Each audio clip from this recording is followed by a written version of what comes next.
Okay. Before all, dahil antay ko yung anak ko.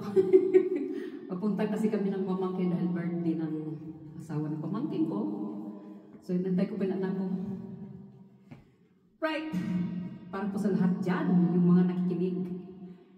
Ito po yung lingkod. Grandma Pinay, Sweden. Rock song.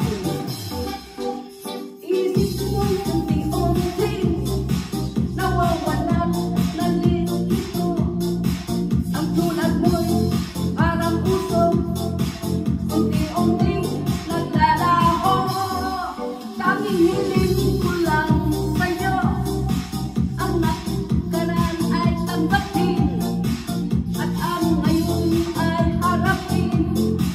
Ang bukas mo'y darating pa, kaya't huwag sanang damdamin, pagkat ito'y palamang mula sa aking kaibigan na sa'yo'y nagmamahal. Huwag mong sayangin ang panahon, pagkat ito'y may hangganan. Buksan mo ang pintuan kasama ng iyong puso.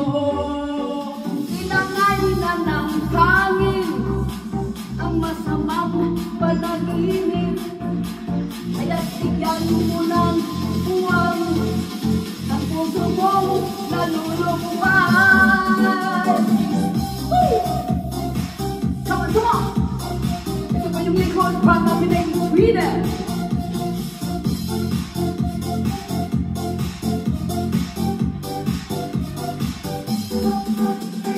One, two! One, two! Woo, woo!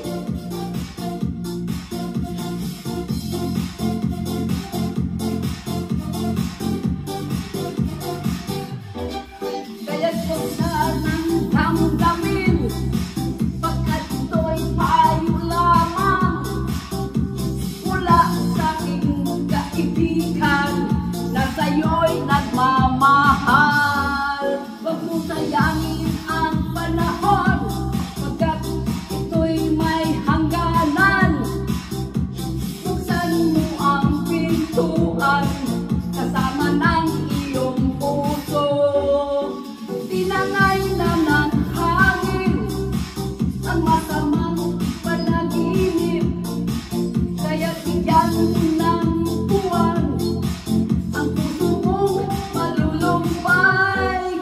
Isip mo'y unti-unting nawawalan, nalilito. Ang tulad mo'y parang usok, unti-unting naglalaho. Woo! Alright, don't forget to kay Grandma Pinay, Sweden, like and share.